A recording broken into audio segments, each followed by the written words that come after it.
எல்லாருக்கும் வணக்கம். Welcome back to Ashwini சமையல். இன்னைக்கு நம்ம ஈவினிங் ஸ்நாக் தான் ஒன்று செய்ய போகிறோம். ரொம்ப சிம்பிளாக செய்யக்கூடியது, ரொம்ப ஈஸி. இப்போ வந்து வேர்க்கடலையை வச்சு நம்ம ஒரு மசாலா கடலை செய்ய போகிறோம். அது என்னென்ன பொருள் தேவைங்கிறது இப்போ பார்க்கலாம் வாங்க. இப்போ மசாலா கடலைக்கு ஃபஸ்ட்டு நாம் இதில் வந்து ஒரு 200 கிராம் அளவுள்ள வேர்க்கடலை, பச்சை வேர்க்கடலை எடுத்துருக்கோம்.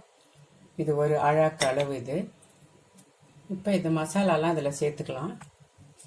இப்போ முதல்ல நம்ம காரத்துக்கு இதில் ஒரு ஸ்பூன் வந்து மிளகாப்பொடி சேர்த்துக்கலாம். வெறும் மிளகாப்பொடி. இது கூட வந்து நம்ம காஷ்மீரி சில்லி பவுடர் சேர்த்துக்க போகிறோம். அது வந்து பார்த்திங்கன்னா 2 டேபிள் ஸ்பூன் வந்து காஷ்மீரி சில்லி பவுடர். இது வந்து கலருக்காக மட்டும்தான், காரம் இருக்காது. 2 டேபிள் ஸ்பூன். கொஞ்சமாக கருவேப்பிலை வச்சுருக்கேன். சால்ட் வந்து ஒரு 1/2 டீஸ்பூனு. இப்போ ஃபஸ்ட்டு நம்ம இந்த வேர்க்கடலையை சேர்த்துக்கலாம். இப்போ இது கூட நம்ம எடுத்து வச்சிருக்க மசாலா பவுடர் எல்லாம் சேர்த்துக்கலாம். மிளகாப்பொடி, உப்பு, காஷ்மீரி மிளகாத்தூள், நான் சொன்ன அளவில் எல்லாம் எடுத்து வச்சுருக்கோம். அதை எல்லாம் சேர்த்துடலாம். அதில்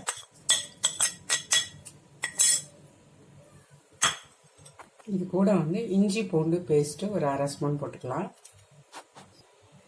சோம்பு பவுடர் வந்து ஒரு 1/4 டீஸ்பூன் சேர்த்துக்கலாம்.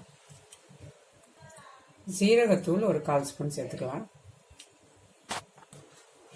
இது கூட 2 கொத்து கருவேப்பிலை சின்னதாக பொடியாக கிள்ளி இது கூட சேர்த்துடலாம். இப்போ இது எல்லாத்தையும் நம்ம மிக்ஸ் பண்ணி விட்டுக்கலாம். ஃபஸ்ட்டு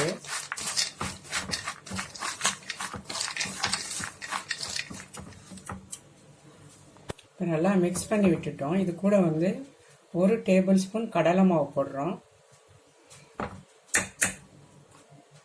இன்னும் 1 டேபிள் ஸ்பூன் கடலை மாவு போட்டுக்கலாம். 2 டேபிள் ஸ்பூன் அரிசி மாவு, 1 டேபிள் ஸ்பூன் போட்டுக்கலாம். எல்லாம் மிக்ஸ் பண்ணிக்கலாம். கையால் தான் மிக்ஸ் பண்ணோம். ஃபஸ்ட்டு இப்படி ஸ்பூனில் மிக்ஸ் பண்ணிட்டு அதுக்கப்புறம் கையில் மிக்ஸ் பண்ணிக்கலாம். இப்போ இது வந்து ஒட்டுறதுக்கு கொஞ்சமாக தண்ணி தெளிச்சுக்கலாம். அதிகமாக தெளிக்கக்கூடாது. 1 ஸ்பூன் அளவுக்கு தெளிச்சுக்கிறேன். மெதுவாக இதை மிக்ஸ் பண்ணி விட்டுக்கலாம்.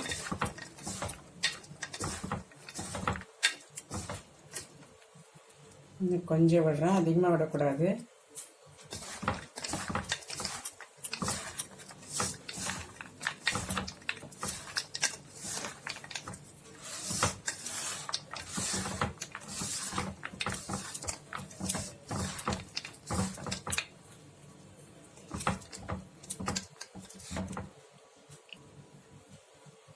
இன்னும் கொஞ்சம் விடுறேன், 1 ஸ்பூன்.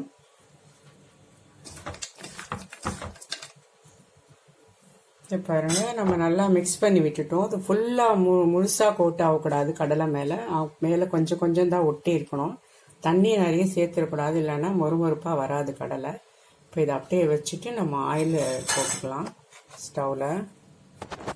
இப்போ இந்த பதத்துக்கு ஒட்டி இருக்கணும் மேலே. இப்போ பாருங்கள், அந்த கடாயில் வந்து ஆயில் சேர்த்துருக்கோம். ஹீட் ஆகிடுச்சு. இப்போ மீடியம் ஃப்ளேம் பண்ணியாச்சு. இப்போ நம்ம இது வந்து கொஞ்சம் கொஞ்சமாக கையில் எடுத்து உதுத்த மாதிரி போட போகிறோம். ஒரு பிடி அளவு எடுத்துக்கலாம்.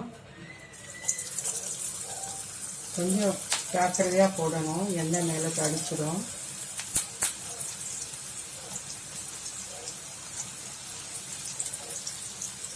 இது பொரிஞ்சு வரட்டும். மீடியமில் இருந்தால் தான் அது உள்ளே நல்லா வெந்து வர, இல்லைன்னா மேலே மட்டும் கருகிட்டு உள்ளே வேகாது.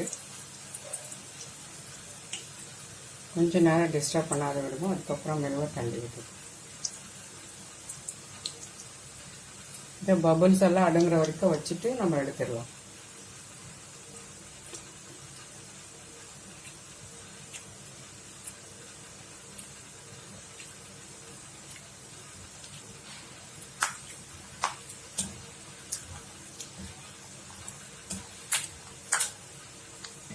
இந்த கடலை நம்ம முதல்ல அதில் போடுறதுக்கு முன்னாடி நல்ல கடலையை மட்டும் எடுத்துகிட்டு இந்த கெட்டு போன கடலை எல்லாம் இருக்கும், அதெல்லாம் நம்ம எடுத்து க்ளீன் பண்ணிவிட்டு அதுக்கப்புறமா போட்டு நம்ம ஃப்ரை பண்ணணும். இல்லாட்டி சாப்பிட்றப்போ வாயில் வரும்போது நல்லா இருக்காது. பாருங்க, பொரிஞ்சிட்டு எடுத்துடலாம்.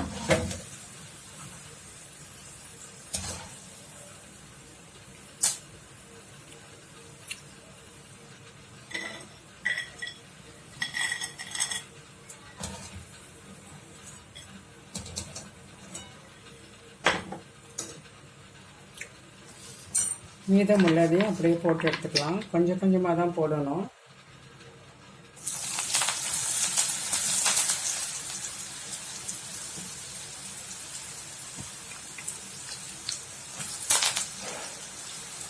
வெடிக்கிது பாருங்கள், கருவேப்பிலை போட்டுக்கிறதுனால. இப்போ பாருங்கள், எடுத்துடலாம். பொரிஞ்சிடுச்சு.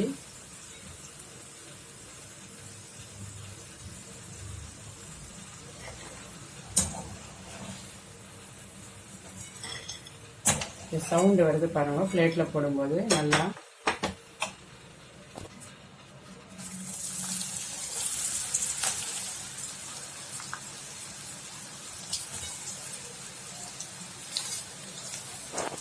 இப்போ எடுத்துடலாம். இந்த சலசலப்பெல்லாம் அடங்கிடுச்சு.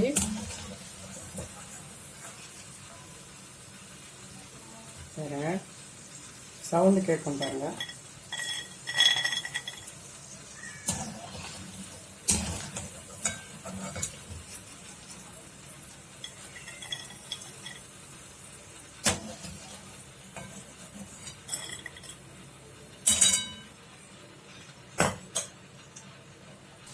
இது கூட கொஞ்சமாக கருவேப்பிலை சேர்த்துக்கலாம்.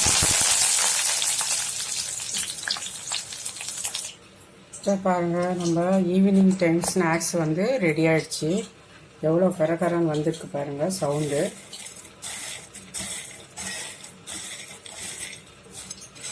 ரொம்ப ஈஸி. இது ஒரு 10 நிமிஷம் கூட அது செய்திடலாம். அது இப்போ பாருங்கள், நம்மளுக்கு வந்து ஈவினிங் ஸ்நாக்ஸ் நல்லா மொறுன்னு ஒரு மசாலா வேர்க்கடலை ரெடி ஆயிடுச்சு.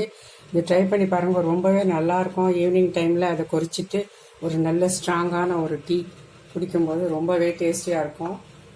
இது செய்கிறது ரொம்ப ஈஸி. 10 நிமிஷம் தான் ஆகும். இது நம்ம இது மிக்ஸ் பண்ணிவிட்டு எண்ணெயில் போட்டு எடுக்க. ஆயிலும் வந்து இழுக்கவே இழுக்காது, கம்மியாக தான் இழுக்கும், கம்மியாக தான் பிடிக்கும். ட்ரை பண்ணி பார்த்துட்டு எப்படி இருக்குன்னு எனக்கு கமெண்ட்டில் சொல்லுங்கள். கண்டிப்பாக நல்லாயிருக்கும். ட்ரை பண்ணி பாருங்கள். பிடிச்சிருந்தா இந்த வீடியோ வந்து லைக் கொடுங்க, ஷேர் கொடுங்க. மறக்காமல் அஸ்வினி சமையலை சப்ஸ்கிரைப் பண்ணிவிடுங்க. நம்ம இன்னொரு நாள் இன்னொரு டிஷ்ஷோடு சந்திக்கலாம். அதுவரை நன்றி, வணக்கம்.